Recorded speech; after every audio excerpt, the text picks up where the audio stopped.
Kash Patel is the nominee for President Trump to lead the FBI. He has just been sworn in for his hearing, and he's going to start his opening statement.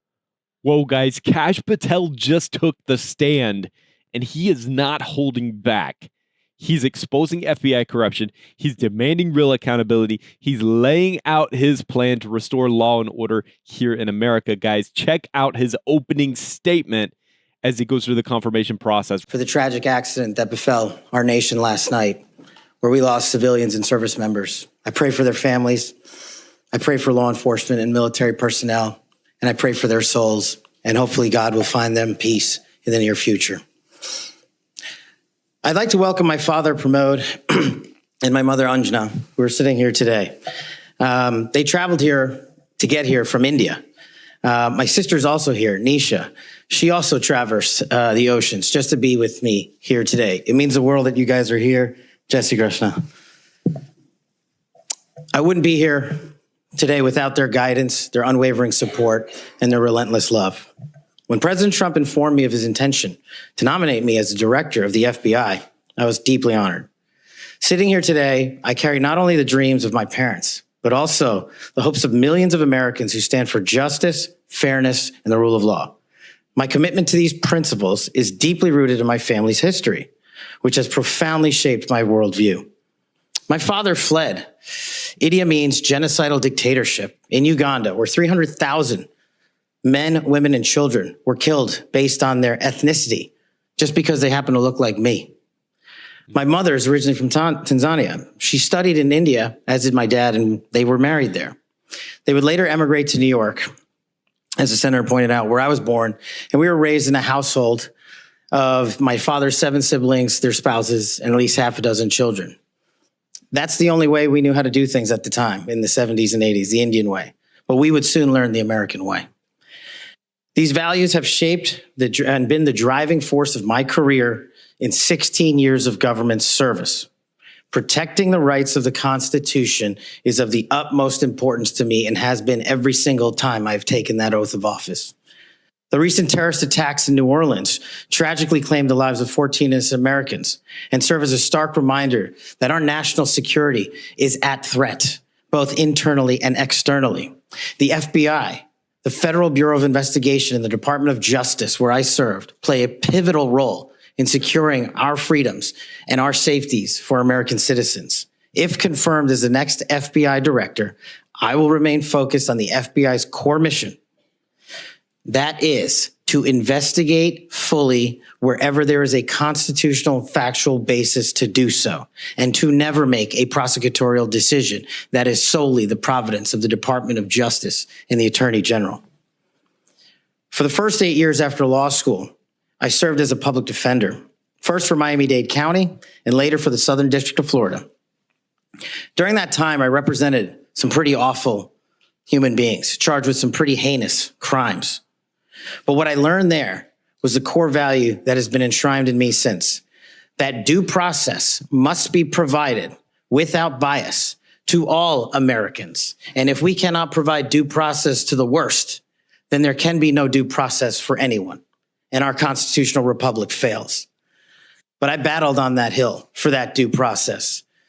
I would later serve in the Obama Justice Department as a terrorism prosecutor in the National Security Division, where we successfully contributed to the prosecutions of terrorist organizations like Al-Qaeda, Al-Shabaab, and others.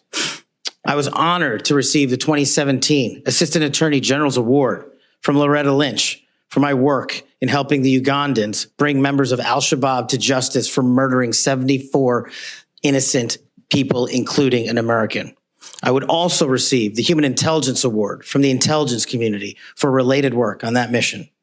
My experiences at the National Security Division and would later be followed by my experiences on the National Security Council as Senior Director for Counterterrorism, and later as the Deputy Director of National Intelligence, responsible for the production, creation, and promulgation of the Presidential Daily Briefing, our nation's most sensitive classified information and secrets to protect our country.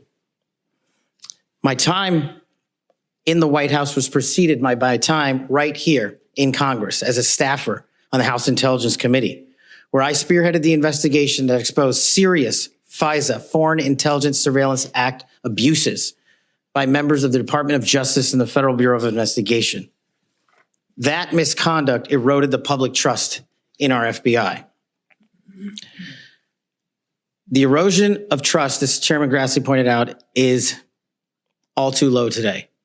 And guys, just pausing him here right now, and we're gonna finish this in a second.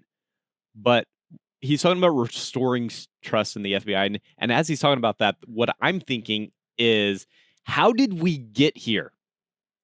The FBI's reputation has been tarnished by past abuses, including FISA violations, politically motivated investigations.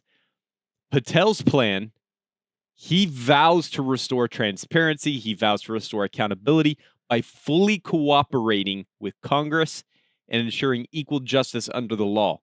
And I'll tell you why this matters, because if Americans can't trust the FBI, who's going to protect the people from government overreach? So important, guys. Also, I want to say thanks everyone for hitting that like button. It helps out the channel, helps this video get sent to more people. Okay, guys, let's finish this statement here, because powerful words coming from Kash Patel right now.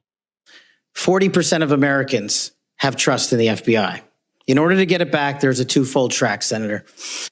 One, violent crime is exploding in this country, and we cannot afford them to allow it to run away. We must tackle violent crime. Just in 2023 alone, there was 100,000 rapes, 100,000 drug overdoses, and 17,000 homicides. No way. The priority of the FBI, if I'm confirmed, will be to ensure that our communities are protected and safeguarded, and our children have parks to play in and not needles to walk over. The way we do this, we let good cops be cops. We let law enforcement, and we provide them with the tools necessary and resources they need to get after violent crime. The second way we do this on equal track is aggressive constitutional oversight from Congress.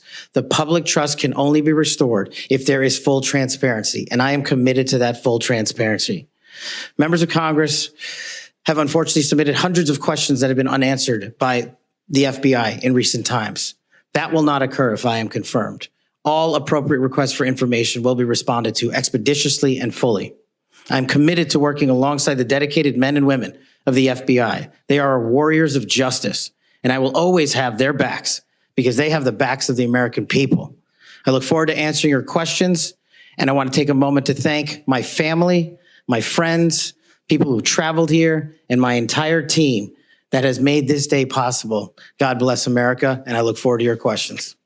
Guys, powerful statements there from Kash Patel in his opening statement. Of course, y'all need to be subscribed to the channel, guys, because we're going to be covering all the comments that he makes there in that hearing. But the numbers don't lie. Did you hear what he was saying there? 2023 alone, 100,000 rapes, 100,000 drug overdoses, 17,000 guys. It blows my mind. 17,000 homicides. Violent crime is spiraling out of control right now. And where's the FBI been this entire time? Instead of focusing on actual crime, the agency's been distracted by political witch hunts and targeting conservatives. So Patel's coming in with a solution. It's not actually groundbreaking. It's just common sense. He's saying, hey, why don't we try empowering our law enforcement?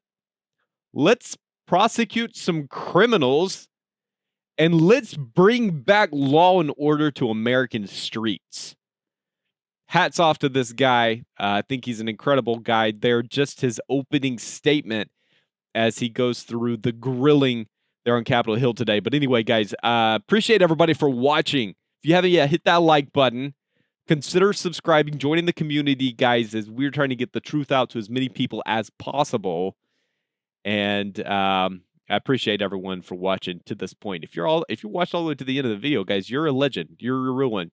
And I just want you to know that I love you, I appreciate you, and thank you so much. All right, y'all have a great one. I will see you later with another update. Peace.